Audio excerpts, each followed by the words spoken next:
அப்புறம் எல்லாம் காணிக்கை போட்டுட்டு இருக்காங்களா. இன்னொரு ஒருத்தர் தேவாலயத்துக்கு வராரு. அங்கே எல்லாம் காணிக்கை இடத்துல போய் உட்காடுறாரு. போச்சு, இங்கே வந்துட்டாரா அப்படின்றாரு. அவர் லாஸ்ட் ரோல உட்காந்தா அங்கே ஒருத்தர் ஆடுறான். காணிக்கை பெட்டி வந்தப்ப அவர் என்ன சொல்றாரு, நீங்க எவனுமே சரியா போடலப்பா, இந்த அம்மா தான் கரெக்டா போட்டுச்சு. ஏன்னா நீ எல்லாம் நிறைய போட்ட, ஆனா வச்சிருக்க பணத்துல பெர்சன்டேஜ் அது குறைச்சு. 10,000 ரூபா போட்ட, ஆனா நீ 10 லட்ச ரூபா வச்சிருக்க, 1%. ஆனா இந்த அம்மா 2 காசு தான் வச்சிருந்துச்சு, 2 காசும் போட்டுச்சு, 100%.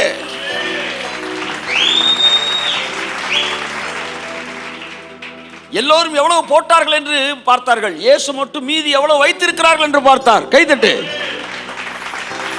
ஒருத்தன் 10,000 போட்டிருக்கான், 10 லட்சம் வச்சிருக்கான். ஒருத்தன் வந்து 5,000 போட்டிருக்கான், 5 லட்சம் வச்சிருக்கான், 10 லட்சம் வச்சிருக்கான். ஆனா எல்லாம் போட்டே பார்த்தேன், அவர் மீதியை பார்க்கிறாரு. ஒரு அம்மா 2 காசு தான் போட்டுச்சு, உள்ள பார்க்கிறாரு, ஒண்ணுமே இல்லை. கைதட்டு.